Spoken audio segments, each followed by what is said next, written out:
नमस्कार। इस video lecture में विषाणु जनित रोगों के संबंध में चर्चा की जाएगी। इससे पहले वाले लेक्चर में आपने देखा मानव शरीर में कौन कौन से ऐसे रोग हैं जो बैक्टीरिया के माध्यम से अर्थात जीवाणु के माध्यम से उत्पन्न होते हैं। आशा करता हूँ वह वीडियो लेक्चर आपको पसंद आया होगा। इस वीडियो लेक्चर को शुरू करने से पहले आप इसका स्क्रीनशॉट लें ताकि आपको इसके नोट्स बनाने में आसानी रहे। चलिए तो शुरू करते हैं। विषाणु जनित रोग अर्थात ऐसे रोग, ऐसी डिजीज़ेस जो वायरस की वजह से मानव शरीर में उत्पन्न होती हैं। इनकी एक लंबी श्रृंखला है और आजकल आप देख रहे हैं कोरोना भी एक वायरस संबंधी डिसीज़ है। तो यहाँ इन सारे रोगों में से एक न एक प्रश्न आपको प्रत्येक स्तर की परीक्षाओं में देखने को मिलता है। खासकर सीटेट के ईवीएस सेक्शन में एक प्रश्न आपको रोगों से देखने को मिलता है, फिर चाहे वो बैक्टीरिया का रोग हो या वायरस द्वारा रोग हो या अन्य किसी और सूक्ष्मजीव द्वारा रोग हो। तो आपको ये लेक्चर बहुत अच्छे से समझना होगा और इसके फैक्ट आपको याद रखने होंगे, क्योंकि एक नंबर का प्रश्न आपको हर हाल में इस सेक्शन से देखने को मिलेगा। तो शुरू करते हैं। विषाणु जनित रोग, सबसे पहला रोग है एड्स। तो ध्यान रखिएगा, एड्स जो रोग है सबसे ज़्यादा इसकी फुल फॉर्म पूछी जाती है। तो याद रखिएगा एड्स, AIDS। एड्स का मतलब है acquired immune deficiency syndrome. Acquired immune deficiency syndrome. देखिएगा, अगर हम इसकी फुल फॉर्म से इसका मतलब निकालें तो यहीं से हमें समझ में आ जाएगा एड्स होता क्या है। एक्वायर्ड का मतलब है हासिल करना, प्राप्त कर लेना। इम्यून डेफिशिएंसी, इम्यून का मतलब होता है प्रतिरोधक क्षमता। इम्यून का मतलब है प्रतिरोधक क्षमता और डेफिशिएंसी का मतलब है कमी। आपने क्या किया है, अपनी प्रतिरोधक क्षमता में कमी को प्राप्त कर लिया है, यानी कि आपकी प्रतिरोधक क्षमता में कमी उत्पन्न हो गई है। और इसी बीमारी का नाम इसीलिए एड्स रखा गया है कि जब किसी को एड्स हो जाता है तो एड्स के दौरान उसके शरीर में रोगों से लड़ने की क्षमता कम हो जाती है। तो याद रखिएगा, कोई भी व्यक्ति एड्स से नहीं मरता, लेकिन चूंकि किसी को एड्स अगर हो गया है तो रोगों से लड़ने की क्षमता कम हो जाती है। फिर उस व्यक्ति को कोई और रोग घेर लेता है और वो व्यक्ति उस रोग से मर जाता है, क्योंकि एड्स उसे हुआ है और एड्स में उसके शरीर में रोगों से लड़ने की क्षमता कम हो गई है। तो एड्स से भले ही ना मरे, लेकिन अगर उसे कोई और रोग हो गया तो वो रोग सही नहीं होगा, क्योंकि रोगों से लड़ने की क्षमता कम हो गई है और वो व्यक्ति उस रोग के माध्यम से मर जाएगा।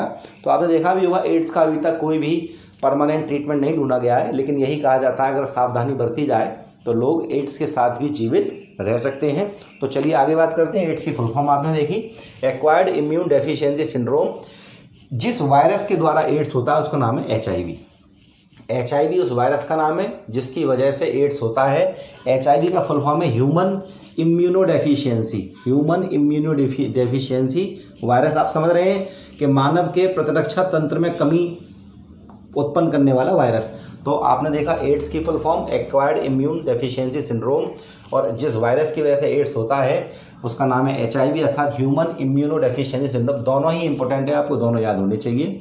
इसके अलावा आप देखेंगे इसमें होता क्या है, इस रोग में रोग प्रतिरोधक क्षमता कम हो जाती है। एड्स के दौरान व्यक्ति की रोगों से लड़ने की क्षमता कम हो जाती है, जैसा कि मैंने आपको बताया। उसकी वजह क्या है, देखिएगा आपका जो ब्लड होता है, ब्लड में RBC, WBC और प्लेटलेट पाए जाते हैं। जब हम कोर बायोलॉजी में ब्लड की बात करेंगे तो बात करेंगे ब्लड क्या होता है। जैसे कि ब्लड को एक तरल संयोजी ऊतक कहा जाता है। क्यों कहा जाता है, ब्लड का काम क्या है, ब्लड के कितने पार्ट होते हैं, कितना प्लाज्मा होता है, कितने RBC, WBC होते हैं, क्या क्या सबके काम होते हैं, ये हम कोर बायोलॉजी में बात करेंगे। लेकिन अभी तो आप जानते होंगे कि ब्लड में RBC, WBC और प्लेटलेट होते हैं। तो WBC वाइट ब्लड सेल। तो ध्यान रखिएगा, आपके ब्लड में जो WBC है उसका मेन काम है रोगों से लड़ना। आपके ब्लड में जो WBC है उसका मेन काम है रोगों से लड़ना, और अगर WBC नष्ट होना शुरू हो जाए तो आपका रोगों से लड़ने की क्षमता कम हो जाएगी। तो यही कारण है कि ये जो HIV वायरस है ये आपके रक्त में जो WBC हैं, यानी कि वाइट ब्लड सेल्स, इनको मारना शुरू कर देता है।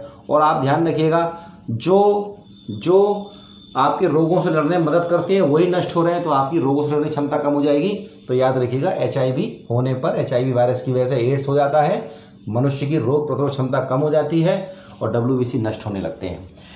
एड्स होने का कारण क्या है, लैंगिक संभोग। अगर आपने किसी भी ऐसे व्यक्ति के संग लैंगिक संभोग किया है, सेक्सुअल इंटरेक्शन आपका किसी ऐसे व्यक्ति के साथ हुआ है जिस व्यक्ति को एड्स है, और आपने बिना किसी सिक्योरिटी के उसके संग ऐसा किया है, तो आपको एड्स होने की संभावना है। तो आपने देखा होगा इसके लिए कई सारे प्रिकॉशन बताए जाते हैं।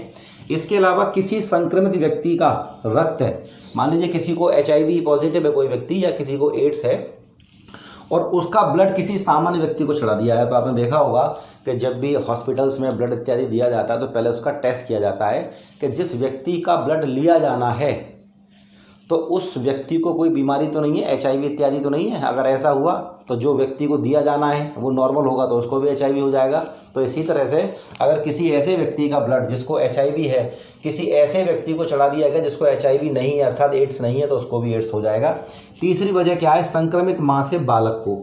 याद रखिएगा, अगर किसी माँ को HIV है, अब HIV पॉजिटिव है या एड्स है किसी माँ को, हो सकता है माँ बाप दोनों को हो, और अगर उन्होंने समय रहते उसकी जांच नहीं कराई और सुरक्षा नहीं ली तो उनके बच्चों को भी HIV हो जाएगा।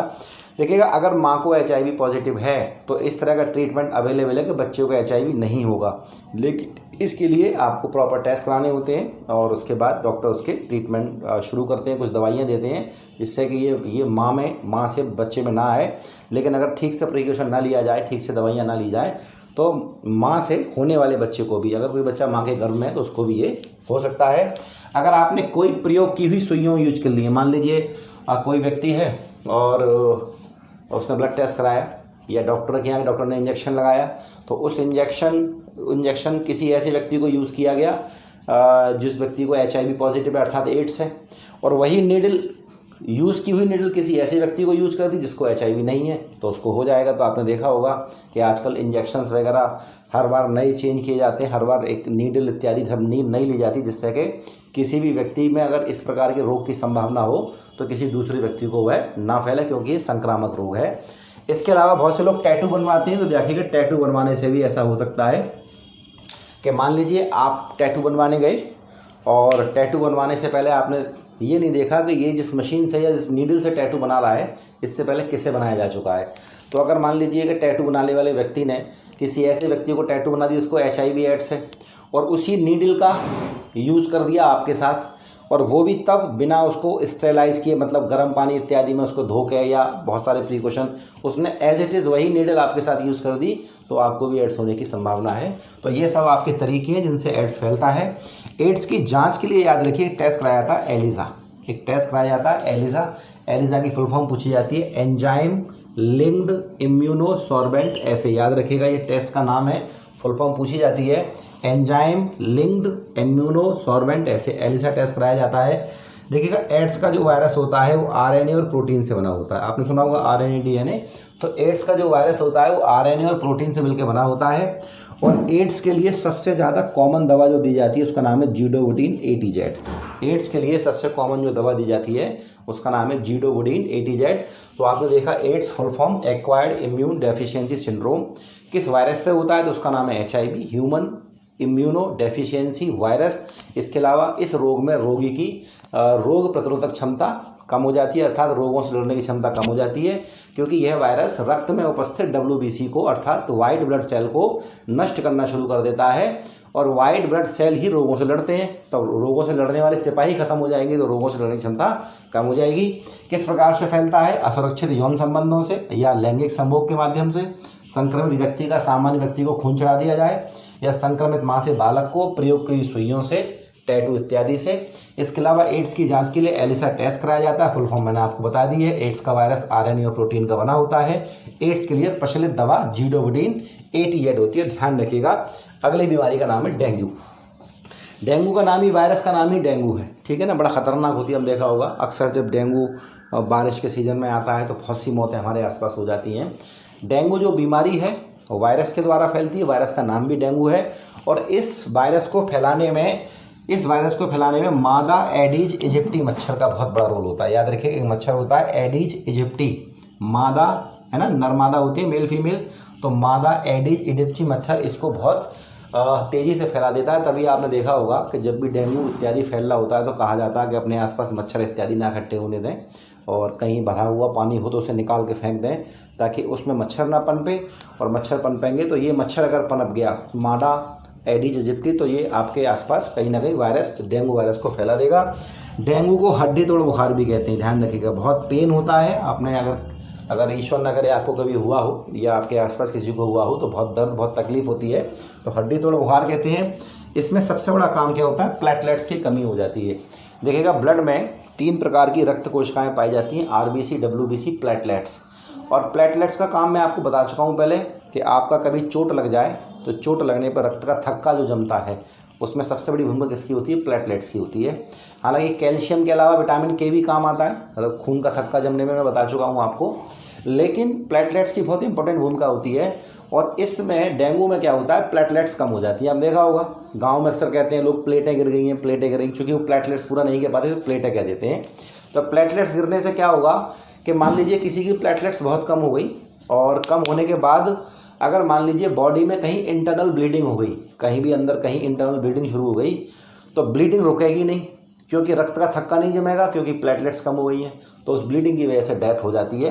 तो याद रखिएगा, आपने देखा होगा डेंगू इत्यादि में लोग पपीते के पत्तों का अर्क, बकरी का दूध या बहुत सारी लिक्विड डाइट इत्यादि पीने की सलाह देते हैं ताकि प्लेटलेट्स इत्यादि बढ़ी रहें, क्योंकि सबसे मेन जो दिक्कत होती है इसमें प्लेटलेट कम हो जाती हैं और वही रोगी की मौत का कारण बनता है। और इसमें आप देखो एक फल आता है कीवी बहुत खिलाया जाता है, यानी कि वो सब चीज़ें खिलाई जाती हैं जो बहुत तेज़ी से प्लेटलेट्स बढ़ा देती हैं। तो याद रखिएगा, डेंगू वायरस का नाम भी डेंगू है। इस वायरस की वाहक यानी कि इस वायरस को कौन लेके आती है, मादा एडिस इजिप्टी मच्छर। डेंगू को हड्डी तोड़ बुखार भी कहते हैं। इसमें प्लेटलेट्स की कमी हो जाती है, जिसकी वजह से इंटरनल ब्लीडिंग यानी कि बॉडी में आंतरिक रक्तस्राव होने लगता है और यही व्यक्ति की मौत का कारण बनता है। अगला आपका चिकनगुनिया, लगभग वैसा ही है, डेंगू जैसा ही है। चिकनगुनिया, वायरस का नाम चिकनगुनिया है, इसकी वाहक वही है मादा एडिस इजिप्टी मच्छर, ठीक है ना। ये मच्छर कम है, आतंकवादी ज़्यादा है। इसमें क्या होता है, जोड़ों में तीव्र दर्द होता है, त्वचा पर लाल चकत्ते पड़ जाती हैं। ये इसकी खास पहचान है कि चिकनगुनिया में पूरे शरीर पर चकत्ते पड़ जाते हैं और जोड़ों में बहुत भयानक दर्द होता है।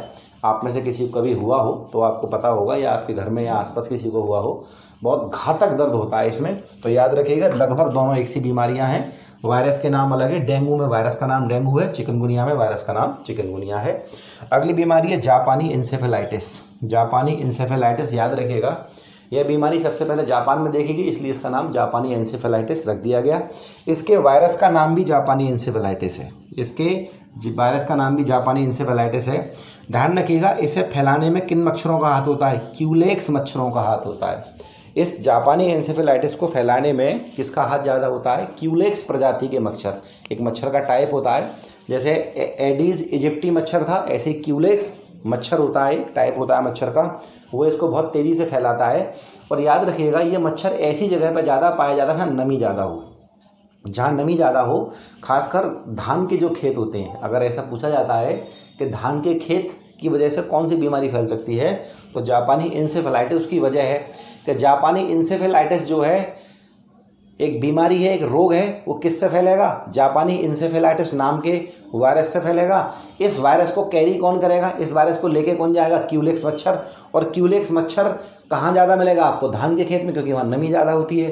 तो देखिएगा, सबसे पहले जापान में पाई गई बीमारी, इसलिए जापानी इंसेफेलाइटिस नाम है इसका, वायरस का नाम जापानी इंसेफेलाइटिस। क्यूलेक्स मच्छरों द्वारा प्रसार होता है, कभी कभी सूरों के द्वारा भी ये फैल जाता है। धान के खेत क्यूलेक्स मच्छर के लिए उपयुक्त स्थान है। धान के जो खेत हैं वो क्यूलेक्स मच्छर के लिए बहुत उपयुक्त स्थान है। और याद रखिएगा, गोरखपुर साइड में ये बीमारी बहुत होती है, क्योंकि उत्तर प्रदेश का जो गोरखपुर है वो बिहार से लगा हुआ है, वहाँ तराई का इलाका, नेपाल से लगा हुआ है और तराई का इलाका है। तराई के इलाके में पानी की बहुतायत होता है, पानी बहुत ज़्यादा होता है, और इस चक्कर में वहाँ पे धान की खेती बहुत की जाती है, और धान की खेती ज़्यादा की जाती है तो इस प्रकार का मच्छर वहाँ पे पनप जाता है। तो याद रखिएगा, जापानी इंसेफेलाइटिस। अगली बात करें स्वाइन फ्लू। स्वाइन फ्लू का जो वायरस है, स्वाइन माने आप जानते हैं सुअर से कहते हैं, वायरस का नाम है इन्फ्लुएंजा ए H1N1। आप H1N1 याद रखें। स्वाइन फ्लू के लिए जो जिम्मेदार वायरस है उसका नाम क्या है, H1N1। स्वाइन फ्लू में बहुत खतरनाक बीमारी है, लोग मुश्किल से बचते हैं। तेज बुखार आता है, उल्टी एवं दस्त शुरू हो जाती है, शरीर में दर्द हो जाता है और खांसी हो जाती है। ये बहुत इसके कॉमन लक्षण हैं कि जैसे किसी को स्वाइन फ्लू होता है तो उल्टी दस्त के साथ खांसी और बहुत तेज बुखार आता है, शरीर में दर्द रहता है। याद रखिएगा, इसके लिए स्वाइन फ्लू के लिए जो दवा दी जाती है उसका नाम है ओसेल्टामिविर या जानामिविर। 2 दवाइयाँ हैं जो स्वाइन फ्लू में और बर्ड फ्लू में भी दी जाती है, याद रखना। स्वाइन फ्लू के लिए जो इंपॉर्टेंट दवाइयाँ हैं वो ओसेल्टामिविर और जानामिविर नाम की दवाई दी जाती हैं। और स्वाइन फ्लू का जो वायरस है उसका नाम है इन्फ्लुएंजा ए H1N1।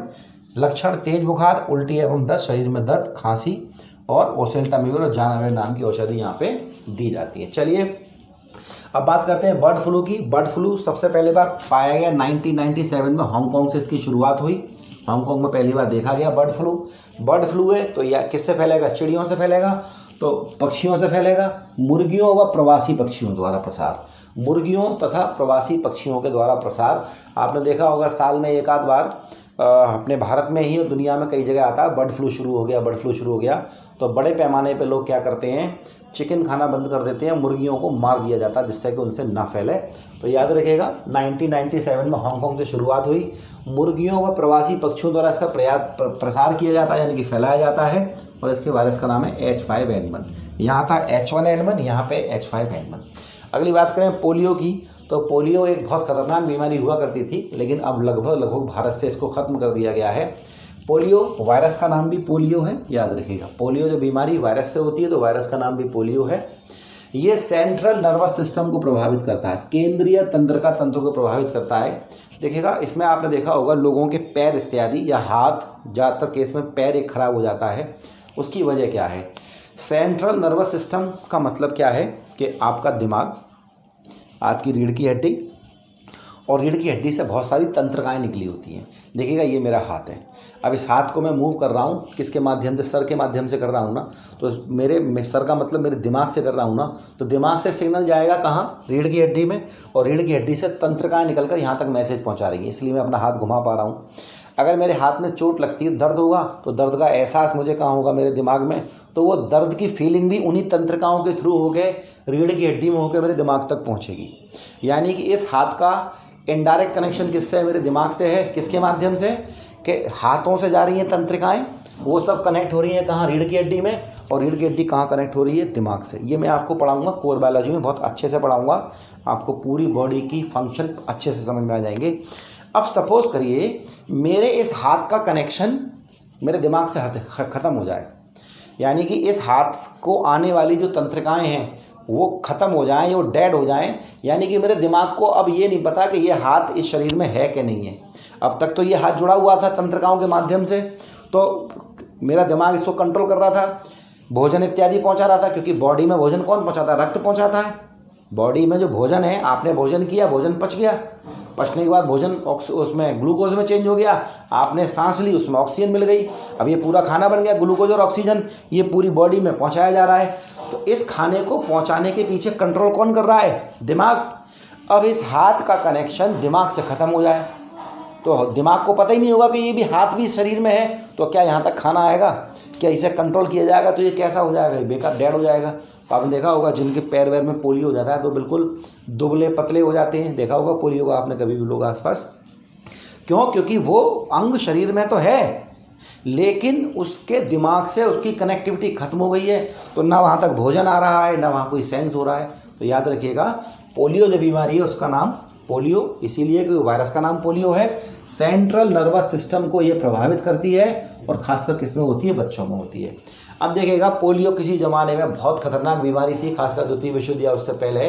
तो 1953 में एक वैज्ञानिक थे, डॉक्टर थे जॉन्स साल्क। जॉन्स साल्क ने 1953 में सबसे पहली पोलियो वैक्सीन बनाई। एक साइंटिस्ट थे जॉन साल्क, उन्होंने 1953 में सबसे पहली पोलियो वैक्सीन बनाई, लेकिन ये वैक्सीन इंजेक्शन की मदद से दी जाती थी। जो वैक्सीन जॉन साल्क ने बनाई वो इंजेक्शन के माध्यम से आपको दी जाती थी। लेकिन बाद में 1957 में एक और वैज्ञानिक आई, एल्बर्ट सबीन। एल्बर्ट सबीन ने क्या बनाई? OPV, oral polio vaccine. आपने देखा होगा आजकल बच्चों को मुंह से वैक्सीन पिला देते हैं, तो वैक्सीन की खोज की थी किसने? जॉन साल्क ने। लेकिन ये वैक्सीन इंजेक्शन की मदद से दी जाती थी, है ना। और बाद में एल्बर्ट सबीन ने इसी वैक्सीन को थोड़ा सा डेवलप किया, और डेवलप करने के बाद उन्होंने ओरल पोलियो वैक्सीन अर्थात ओपीवी बना दी। अब वैक्सीन जो पोलियो की है वो किसके थ्रू दी जाती है? मुंह के थ्रू दी जाती है, ठीक है ना, ओरल दी जाती है। अगली बीमारी की बात करेंगे, चेचक। किसी से में बहुत खौफ था इसका, आपने आसपास देखा होगा। आपके आसपास अगर आज भी अगर कोई चेचक का व्यक्ति आपको मिलेगा तो मैं समझता हूँ मिनिमम 60-65 का होगा, क्योंकि बहुत लंबे समय से चेचक का प्रकोप नहीं है। किसी ज़माने में था, और आसपास अब देखो बहुत से लोग ऐसे होंगे जिनके चेहरे पर दाग ही दाग है, दाने गड्ढे गड्ढे हैं, आपने बहुत से लोग देखे होंगे। किसी ज़माने में चेचक का बहुत प्रयोग था। तो चेचक जिस वजह से होती है उस वायरस का नाम है वेरियोला वायरस। जिस चेचक जिस वजह से होती है उस वायरस का नाम है वेरियोला वायरस। इसमें होता क्या है, शरीर में दाने पड़ जाते हैं जो बाद में फफोले हो जाते हैं। याद रखिएगा, शरीर के साथ साथ पूरे चेहरे इत्यादि पे दाने बनते हैं, फिर फफोले पड़ जाते हैं। बचाव के लिए क्या करना चाहिए, चेचक का टीका लगवाना चाहिए। होता क्या है कि बच्चा जब छोटा होता है तभी से बहुत सारे टीके लगना शुरू हो जाते हैं, लेकिन किसी ज़माने में टीके विकसित नहीं हो पाए थे। जैसे आप देख रहे हैं कोरोना वायरस परमानेंट नहीं है, टेम्परेरी है।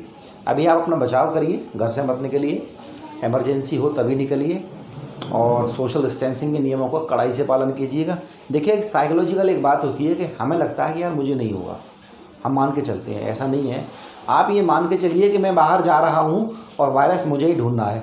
प्रॉपर आप मास्क लगा के जाइए, वहाँ से आके अपने हाथ धोइए, दिन में 3-4 प्याला चाय पीजिए। चाय में आप कुछ ना करें तो 1 लौंग डाल लें, दालचीनी डाल लें, तुलसी के पत्ते डाल लें, अदरक डाल लें, गर्म पानी पिएं, और फिट रहना चाहते हैं तो गर्म पानी में 1 नींबू डाल लें, नींबू निचोड़ लें, तो आपको वो इससे आपकी इम्यून सिस्टम बढ़ाए, इम्यून सिस्टम को मजबूत करेगा और आपको कोरोना से बचाने में मदद करेगा।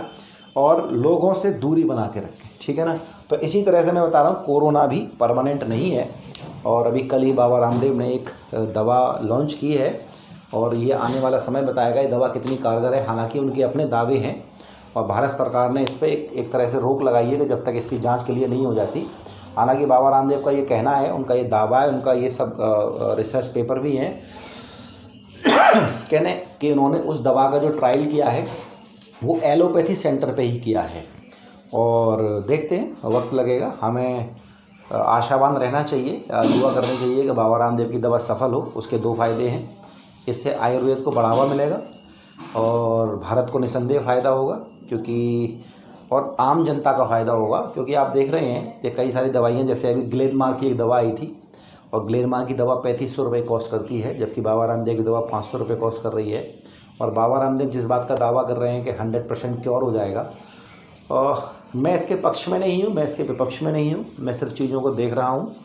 और मैं दुआ कर रहा हूँ कि ये जैसा बाबा रामदेव कह रहे हैं वैसा हो जाए, जिससे कि लोगों को इसे ख़रीदने में आसानी रहे। और उन्होंने ये भी अनाउंस किया है कि गरीबों को मुफ्त दी जाएगी। तो आई होप कि बहुत जल्दी ही, और मेरा अपना अंदाज़ा है कि सितंबर के बाद चीज़ें काफ़ी नॉर्मल हो जाएंगी, और दिसंबर तक ये सब लगभग ख़त्म हो चुका होगा। तब तक कोई ना कोई वैक्सीन भी आ चुकी होगी। वैक्सीन और दवा में अंतर इतना होता है कि वैक्सीन आप पहले ले लेते हैं तो आपको वो बीमारी नहीं होती है, और दवा का मतलब है कि आपको बीमारी हो गई है तब आप उस दवा को ले रहे हैं। इसके अलावा 1-2 दवाएं और उतारी गई हैं। तो आई होप कि जल्दी ये ख़त्म हो। ध्यान रखिएगा, कोरोना परमानेंट नहीं है। आप जितना अपना बचाव कर लेंगे उतना ही आप अपनी लाइफ आगे जी पाएंगे।